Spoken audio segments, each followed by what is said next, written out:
ఎవరో ఊరికే గీత లేకుండా బీట ఊరికే తెగ బెల్ల కొట్టేస్తున్నారు. ఒకసారి కొడితే మాకు అర్థమవుతుంది కదా, ఎందుకు అలా కంగారు పడిపోతారు ఎవరో. ఏమిటిలా బాగున్నావా? వదినా నువ్వు రా రా రా. అదే మీ పెళ్లికి రాలేకపోయాను, 2 రోజులు ముందే వద్దాం అనుకున్నాను. పరిస్థితి వల్ల రాలేకపోయాను. అంతా బాగుందా? ఏం చేస్తున్నారు? చదువుగా ఉందా? అర్థాన్ని బాగుందా? నువ్వు వస్తాను అనుకున్నది బాగానే ఉంది, నేను బాగానే ఉన్నది అన్నది బాగానే ఉంది. నా గురించి ఏం చెప్తాను, ఏకబాగే మీ అందరూ ఏకమయ్యి ఆ పప్పలమ్ముకున్న వాడికి ఇచ్చి కట్టబెట్టారు.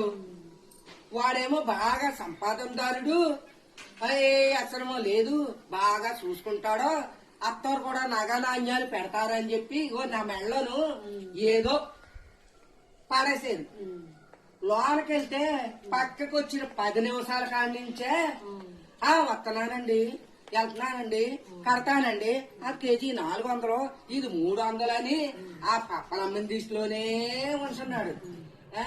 తీరా చూస్తే అదేమో రాత్రి, వాడేమో పగల కింద ఊహించేసుకుంటున్నాడు, నేనేమో ఇలా నీరు గారిపోతున్నాను.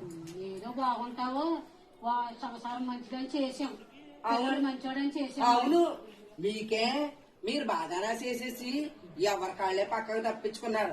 నువ్వైతే కనుక మరీని ఎంతైనా ఆడబిడ్డవు కదా, వదిన గారు కదా, మా మీద పెత్తనాలు చెలాయించి కట్టబెట్టేసేవు.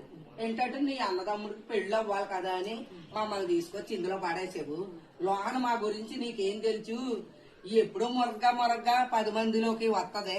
ఆ పప్పలు అమ్ముకున్న వాడిని వదిలేసి ఏ పువ్వులు అమ్ముకున్న వాడినో తగులుకోవాల్సి వస్తుంది. ఎందుకు బాధపడకు, నీ సంసారమే కొనాలి, బాగుంటది. ఓపు పట్టు కొంచెం. అంతేలే, లోనున్న బాధలు మీకెలా తెలుస్తాయి? కన్నతల్లితో చెప్పుకుందామంటే సిగ్గు పొరుగు పోతుందేమోనని. రా సర్లేరా, వచ్చావు.